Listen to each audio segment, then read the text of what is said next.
how satisfied with the even par? It still was one of the hotter rounds of the day throughout the entire field. Not happy. I don't think it was a good round. I just ending it with a short approach straight into the OB, missing a short putt on 17. I mean, I don't think anybody can be happy about it. In competition, you have to understand that sometimes you win and sometimes you lose, and that's what makes the sport interesting. But it doesn't make it less painful, because as you develop as a player, you will have certain expectations to yourself. So it's hard to swallow these mistakes, but I know it's just a part of disc golf.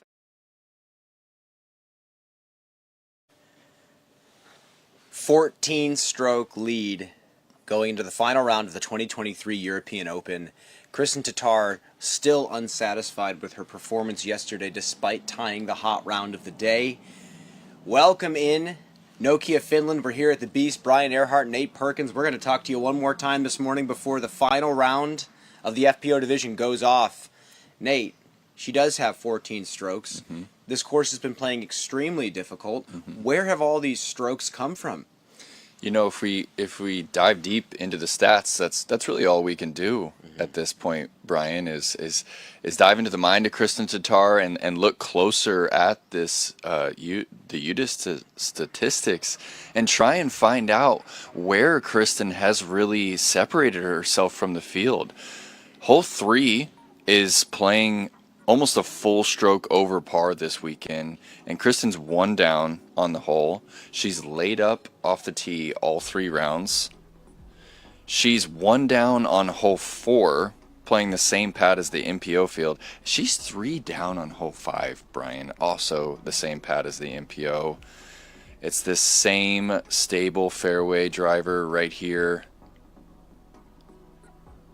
I mean, you look at hole number 6, this is a hole that is barely getting birdied on the weekend. Mm-hmm. And I think what we're trying to talk about here is you look at all these extremely difficult holes that when you look at the toughest holes scoring to par, like hole number 12, for example, this is another hole that she's played extremely well and averaged a 4.62 yesterday.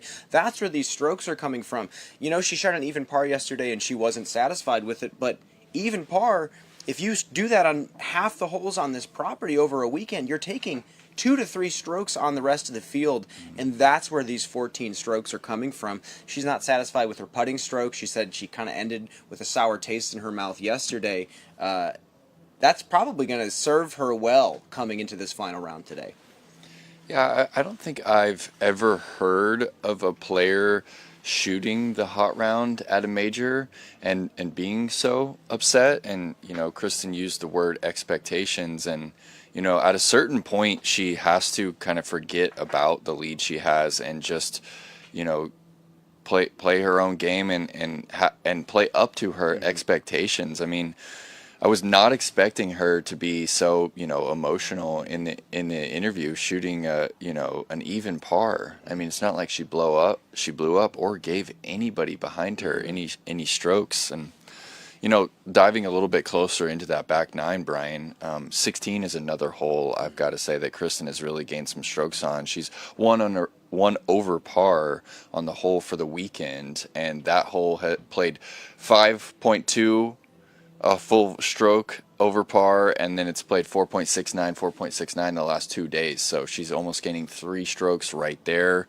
And then on 18, she's playing that one over par. That one's also averaging almost a full stick over par. So another stat we got to look at, Brian, is that Kristin has 14 strokes, but she's not actually first in circle 1 in regulation. That stat actually goes to Henna. Can you believe that she's 14 back, but she's throwing the disc better than Kristin? Well, it feels like when she makes mistakes out here, Henna Blomroos is making, unfortunately, the big mistakes. You look at her scorecard, there's a lot of color, and she even kind of laughed when I brought it up to her in some of these post-round interviews. She's like, yeah, I know, it's been a kind of a roller coaster for me, but things have been going extremely well for the most part. Just hasn't been able to keep it together on some of these holes out here. 11, 12, and 13, she went bogey, bogey, bogey, and that's a stretch that, if you want to win this tournament, you're going to have to get closer to par and potentially take a birdie down the stretch. But yes, it's no surprise that she's probably the best pure thrower of the backhand shot in disc golf in regards to versatility, distance, maybe technique even. But at the end of the day, you have to execute and you have to make putts. And you have to get up and down from short range. And she seems to be struggling a little bit with that. She seems very unsatisfied with the numbers that she's putting up. But shots like this on hole number 15, just absolute gorgeous play in the wind, keeping it out there with something stable, letting that wind shift on her and still push her up towards the basket. And she's also playing 16 for that 3. And Kristin is not. So if things go well for her, she can take a stroke from Kristin, because Kristin doesn't want anything to do with playing for the birdie. But I think Henna just needs to put that full package together. I know potentially, there's a chance, a slim chance that something happens with Kristin and something amazing happens with Henna, but we'll just have to see. We did talk to Henna yesterday after her round. Let's take a listen to what she had to say. Front nine felt good, and I got a really good shots there. And I don't know what happens on there is that 12, 13. I don't know what happened, but yeah, tomorrow I will try to play whole round good. A lot of the time it's, what is the miss? If I see that the green is sloped, which many of these are, I putting is one of my strong suits, so I know that I'm going to have to make putts out here, and that's just is what it is. So just trying to be smart and just get myself opportunities to score.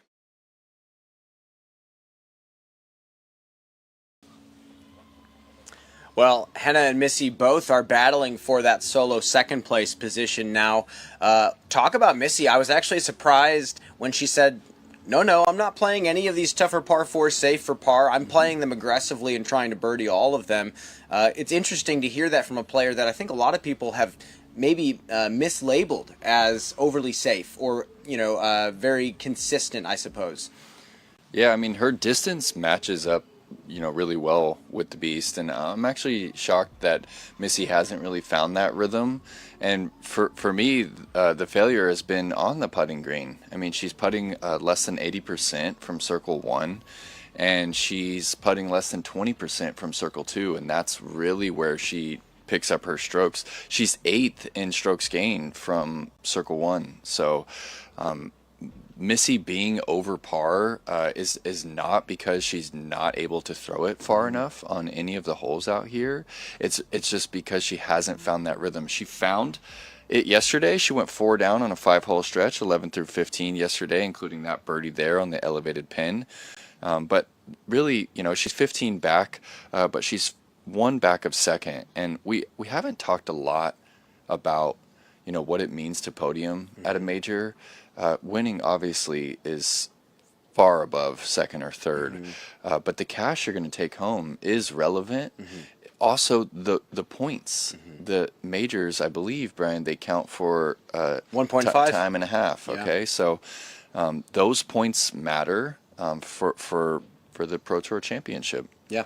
Well, the thing with Missy that I think is interesting about this course is, her comfort zone is a 12-speed driver. So some of these tougher par 4s, theoretically, maybe if you want to play it for a par, you go with a mid-range and you throw it just straight down the middle. But her straight disc that she knows how to stripe fairways with is a 12-speed. And that kind of plays to her advantage out here and allows her to push up those fairways and potentially play for birdie. And 11 through 15, that's a tough stretch on this course. So we'll just have to see. I mean, the race for second place is great. I mean, a lot of these players are probably saying, Kristin's going to be tough to beat, but this is still a very exciting race to push as high as we can. Second place at a major, especially when the leader is way out in front, is still very exciting for these players, I have to imagine.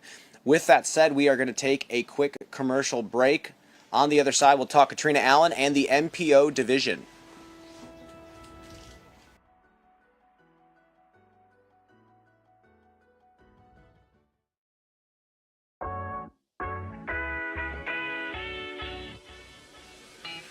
What's up, guys? I'm here at the European Open, and I want to remind you to go check out the European Open online pro shop to check out some exclusive discs, merchandise, apparel, and so much more. Thank you for supporting the event, and enjoy the show.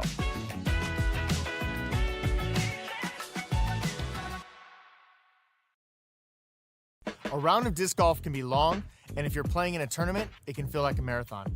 This can leave you physically and mentally fatigued by the end when your shots matter most. With space for your discs, water, and even a place to sit, a cart enables you to bring what you need, helping you feel more prepared and energized without carrying the extra weight. This can help you maintain your edge and save you strokes through every round.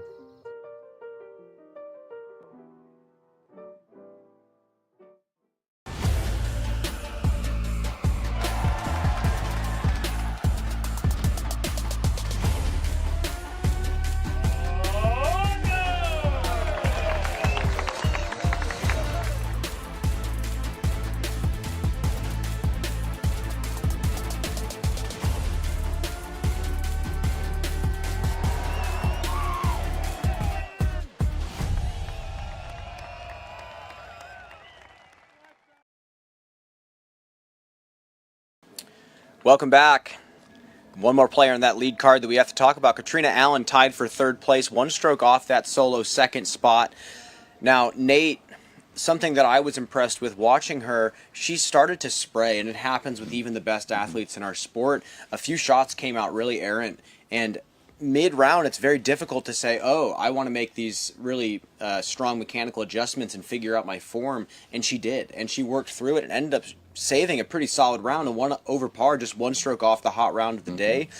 And she missed 60% or 40% of her fairways. So it was a grind of a round out there, but her being the champion that she is, she still knows how to salvage a decent round from a lot of adversity. Yeah, Brian, she was off the mark on that front nine, and yet she didn't bogey. Katrina is actually first in scramble percentage this tournament. One down on the front with her release point was really impressive. Another stat from Kat that has been really impressive, she's making nearly a third of the Circle 2 putts that she looks at.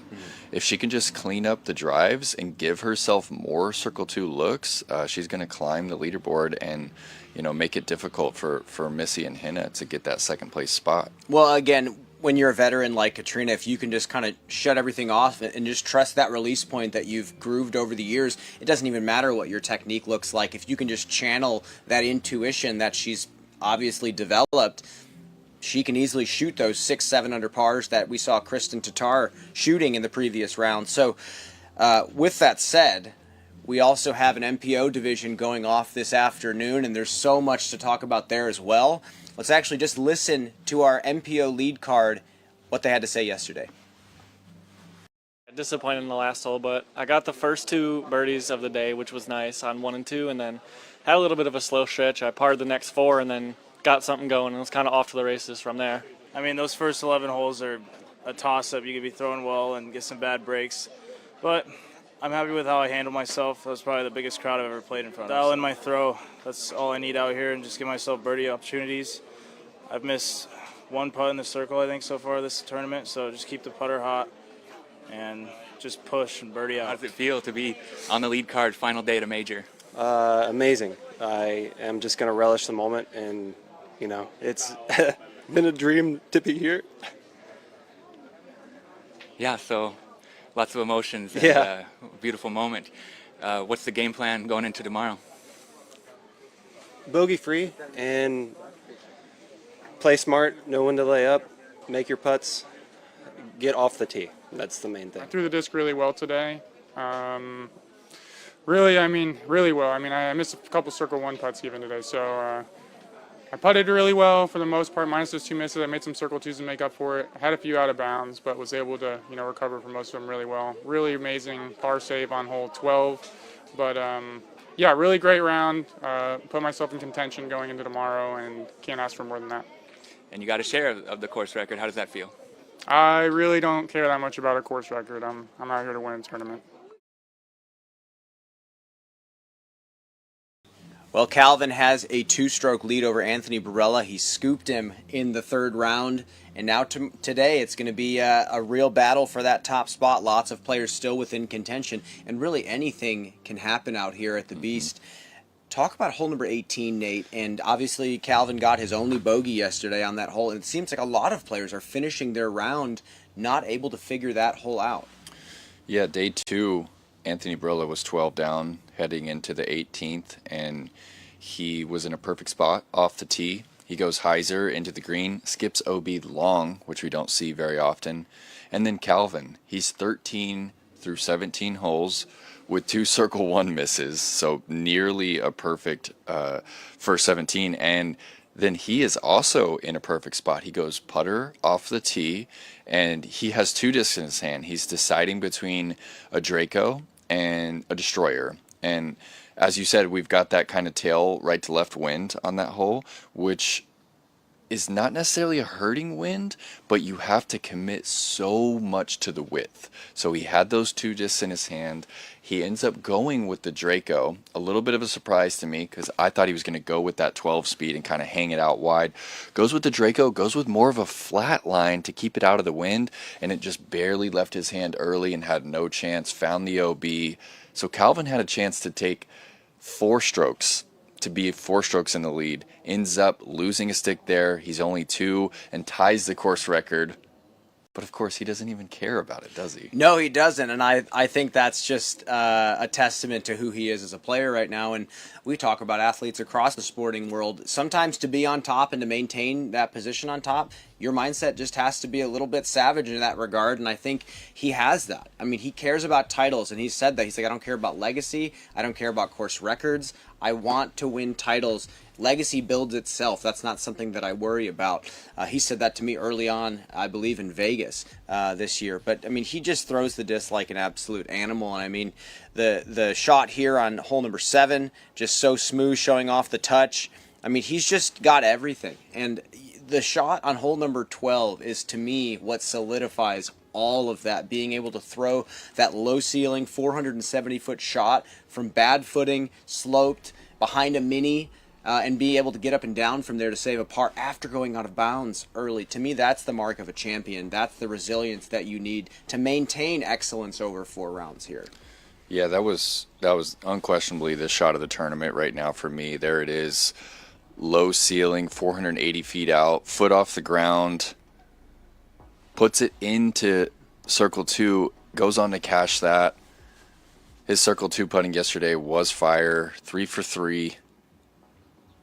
3 for 3, Brian, from circle 2. He only had 3 looks. That's how well Calvin was throwing the disc yesterday. And, you know, I want to bring something up. Something I notice when Calvin Heimburg is doing his thing is he goes to throw and his jaw stays so relaxed. I don't know if you've ever seen this, but as soon as he throws, he's walking back to the tee, jaw is just relaxed, and he's in this different state of mind. It's pretty incredible to watch. See if you notice it today. Well, I will. I'll definitely pay attention to that, and I think being able to find that flow state physically and mentally is a huge deal. And being able to throw loose like that when the moment gets tense is not easy to do. And someone who needs to channel that today is Anthony Barella. Anthony has an opportunity to take down his first major title, coming over here to Europe to try to take this down. I mean, Nate, he has all the skills. He's just like a Calvin Heimburg character. What does he need to do today to make up those 2 strokes and take down the victory? Well, I really feel like Anthony is in a bit of a different spot than Calvin. I mean, everyone sees Calvin as a champion. And just hearing people, the way they talk about Anthony, as soon as he had the lead, they're like, oh, he's doomed. There's no way that he's going to do it. He's going to shoot 3 down. He's going to blow it like he's done in the past. That's the story that some people have about Barella. But I feel like he's aware of that, and I feel like he's trying to prove that he's a champion, whereas Calvin has won so many tournaments at this point that everyone knows he's a champion. Mm-hmm. He just needs to get that major under his belt. Anthony has all the shots. He's only missed 3 circle 1 putts this tournament. 2 of those were slightly obstructed. So he's putting the disc really well. He's continuing to just putt fast. That comeback on 13 was a big moment in his round yesterday. But Anthony has all the shots, Brian. I want him to get in the game early so he doesn't feel like he's chasing and having to press too hard, because there's not really too many moments out here where you can press. You don't need to press on this property. I think if you just put your shot in position, anything goes from there, and you have to make a smart decision. I think another player that I think has an opportunity to take down a first major title as well in his very first trip over to Europe, Corey Ellis, clearly cares deeply about being here, and he, alongside of all the other guys on this lead card, have been in the game a very long time, and he's been waiting for a moment like this forever. He started crying during his press conference or his post-run interview because of how honored he is to be here. Corey's playing great golf right now. He's playing consistent. He's playing safe. He's gone out of bounds only 2 times on the entire week, I believe. What do you hope to see from Corey today? Well, out of the group on this lead card, Corey's played the front 9 the best. Okay, he's playing the back 9 rather conservative, and that's what I'm really paying attention to. I have no doubt that he's going to score on the front once again today. Look at this clean forehand on 5. Beautiful shot. He's 2 for 3 on that hole. What I'm looking for today, Brian, is to see if he's going to change the game plan on this back 9. He's been playing 15 pretty conservative. He's laid it up twice after making the green. 16, he's laid up all 3 rounds. Is today the day that he has to kind of go for it? It's going to be situational, isn't it? Yeah, well, I think he's doing exactly what he's supposed to do. He's taking the holes that you can potentially go well over par on, and he's minimizing those mistakes, taking his birdies on the front 9 and some holes in the back that he feels comfortable birdieing consistently. When he needs to go for it, he needs to go for it. But again, the whole chess match thing hasn't happened yet. We don't know who's in that battle. Usually it comes down to those 2 players, but I don't know. Another player we have to factor in is Kyle Klein, who also played his way up here, and Kyle has been looking pretty solid. I mean, he had some shakiness in the middle stretch there, but he clearly is playing well enough to get himself onto this lead card, and Kyle is no slouch either.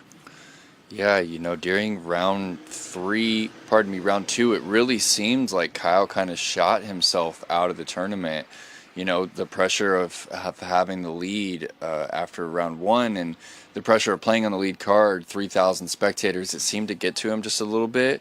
He never found a rhythm during that second round. And then, honestly, he's probably shocked that he's on the lead card right now. I mean, even after he finished with that 9 under par during the third round, there were still players that had a really good chance to stay on that lead card. It wasn't until Eagle McMahon took the double bogey on 18 that Kyle found himself on the lead. He's 4 strokes back.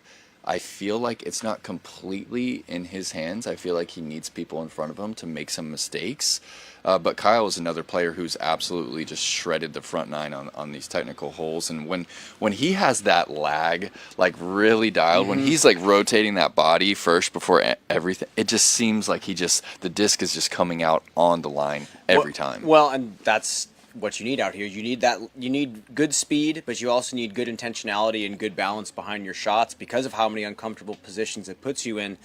With that said, we have a chase card looking to hunt down their first victory as well out here. We'll talk about that on the other side of this commercial break.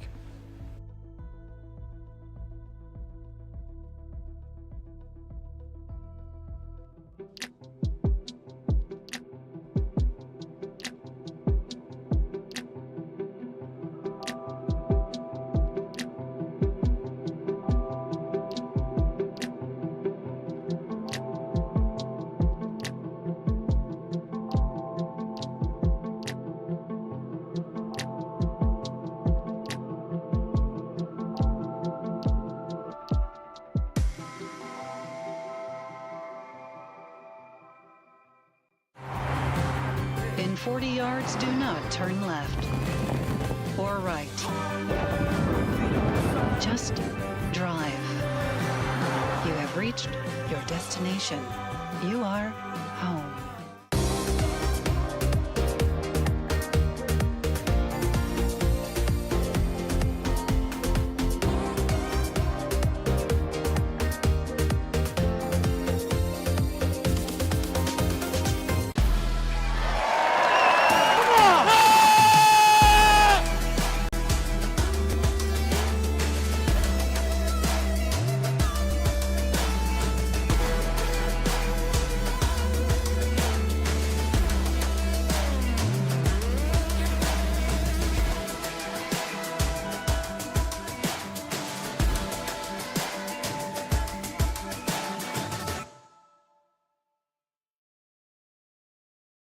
I think I do still have some ups and some downs. Like, it's never a steady increase, but that's still part of the growth for my game. And I mean, during PCS, I shot one of my lowest rounds in a very, very long time. And sometimes I think you need to hit the bottom to reach an even higher high. The round was a little bit difficult. I got off to a good start, but I really wasn't releasing the disc very well, in my opinion, today, and found myself off the fairway, kind of struggling, kind of giving up on some of my hard-earned birdies. Felt like a really special round was there, but unfortunately, my bad holes really took away from what could have been. Definitely looking for an 11, 12 under or better tomorrow to have an opportunity. Going to be on chase card, so not going to be under the lead card pressure, so looking at the positives. Well, we're talking MPO chase card, but something we have to talk about is what Anniken just said in her interview. You sometimes have to hit some pretty low lows in order to get to higher highs, and I think that speaks volumes to her character, but also I think it's a life lesson that a lot of players learn and maybe have learned that have put themselves in this position to even come close to a victory here at a PDGA major. Talk about Eagle McMahon, talk about his performance so far and what you've noticed. Well, round 3 he had 3 bogeys and a double bogey. That's more overstrokes than he had in the entire 2022 European Open, which it's hard to fathom. And I want to ask you, Brian, I always feel like a person's performance later down the road says a lot about their previous performance. Like, people think that this game sometimes is just automatic for a player like Eagle McMahon and Paul McBeth. They were asking us going into the week, hey, is there going to be another McBattle? And me, being the analysis, I'm like, I don't think golf really works like that. That performance was its own thing. To repeat that would be absolute magic. Eagle has played a good tournament, but he's been off. Yesterday, he kind of lost his throw a little bit. He was pulling shots. He pulled that first tactic on 1. He pulled that roller on 4 out of bounds. Like 6, he's going for that crazy line. Last year, Eagle's just throwing the mid-range right up the middle. He's not the same player that he was last year. His release point is the exact same. And it says a little bit about this week's tournament. It also says a lot about last year's tournament and what kind of performance that really was. So you're right in saying that, because that's why that weekend was so special last year, because Paul, Eagle, Kristin, Paige, all these great players that have been champions for a while always tell you in interviews, if I knew the formula to recreate that, I would be winning every tournament. You don't. And disc golf is a very fickle thing. I think the players train so that they can raise their chances of having a weekend like that once throughout the course of a season. And when you have 2 players playing like that, it is captivating to watch. So I think that's my answer is yes, Eagle McMahon can tap into that.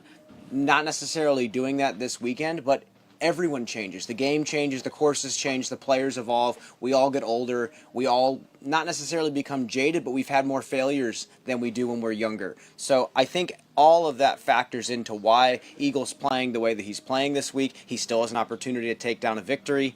But there's so many other players, Nate, that we have to talk about. Yeah, there is. Väinö Mäkelä, he is the Europeans and the Finns' last hope at a title here, and we know how much this would mean to Europe if Väinö took this down. He's 4 back, okay? I was sitting behind the green of 16 as Väinö missed the island, and you could just feel the air deflate.